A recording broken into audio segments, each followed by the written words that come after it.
Welcome to Daily Papers, the podcast where we break down fascinating new research into bite-sized conversations. Today, we're diving into the world of artificial intelligence and medicine with a paper that could change how we monitor patients in critical care. It's called Wav2Arrest 2.0, Long Horizon Cardiac Arrest Prediction. It sounds very technical, but the core idea is something straight out of science fiction.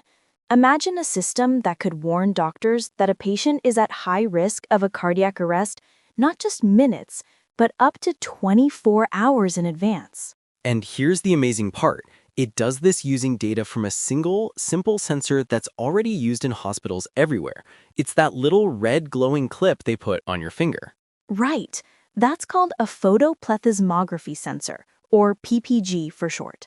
It's the same technology used in most smartwatches and fitness trackers. It shines a light through your skin and measures the changes in blood volume with every heartbeat. This creates a continuous wave of data, a physiological waveform, and inside that seemingly simple wave is a treasure trove of information about how your body is doing. The researchers behind Wav2Arrest 2.0 built an AI model designed to listen to that wave and detect the incredibly subtle patterns that might signal an impending cardiac arrest. The original version of their AI was pretty good, but in this paper, they introduced 3 clever upgrades to make it even smarter and more reliable. Let's talk about the first one, time-to-event modeling. The old way of doing this was to have the AI just give a yes or no answer. Is this patient at high risk? Yes or no? But the new model does something more.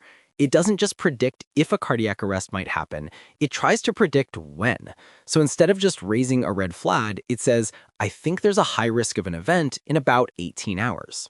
Exactly. Think of it like a weather forecast.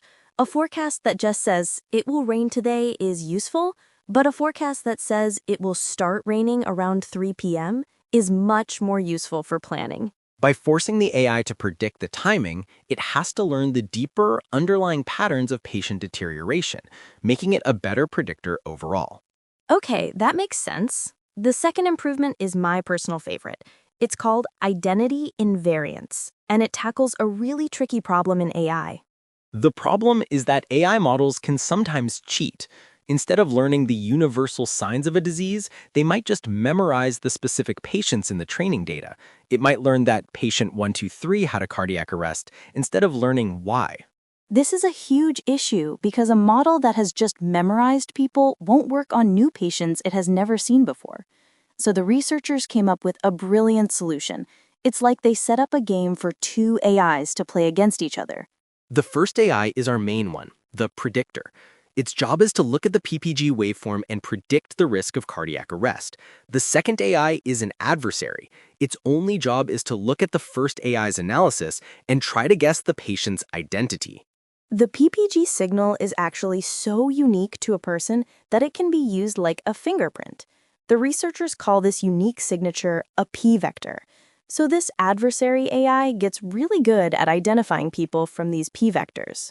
And here's the clever part. The main prediction AI is trained to do 2 things: correctly predict cardiac arrest and, at the same time, make its analysis so generic that the adversary AI can't figure out who the patient is.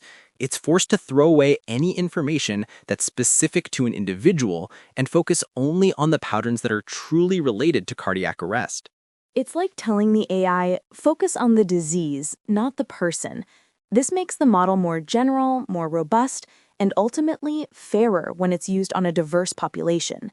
And the results show this trick provided the biggest single boost in performance.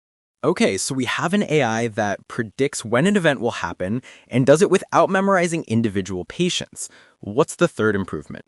The third idea is called Pseudo-Lab alignment. In an ICU, doctors rely on blood tests to see what's happening inside a patient's body. They measure things like lactate, sodium, and potassium, which can be critical indicators. But you can't be taking blood samples every minute of the day. It's just not practical. So you only get a few snapshots. Right. So the researchers thought, what if we could give our AI a continuous stream of that kind of information? They built several other helper AIs. These AIs were trained to do one thing: estimate a patient's blood lab values, like their potassium level, based only on their continuous PPG waveform. So these aren't real lab results, but AI-generated estimates. Exactly. They call them pseudo-labs. They're not perfect, but they give the main cardiac arrest AI a constant real-time stream of data that reflects the patient's underlying physiology. It's like giving it a cheat sheet about the patient's internal chemistry that updates every few seconds. That helps the main AI connect the dots between the simple waveform from the finger clip and the complex biological changes that lead to cardiac arrest. So, to recap, they made the AI predict when an event would happen, forced it to ignore patient identity, and gave it simulated blood test data to learn from. And what was the outcome? Did it work? It did. The new Wav2Arrest 2.0 model was significantly better at predicting cardiac arrest, especially on that long horizon, predicting events that were still 12 to 24 hours away.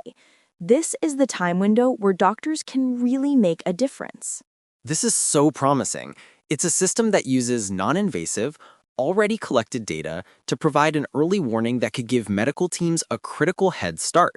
It's a fantastic example of how clever AI design can turn simple data into life-saving insights.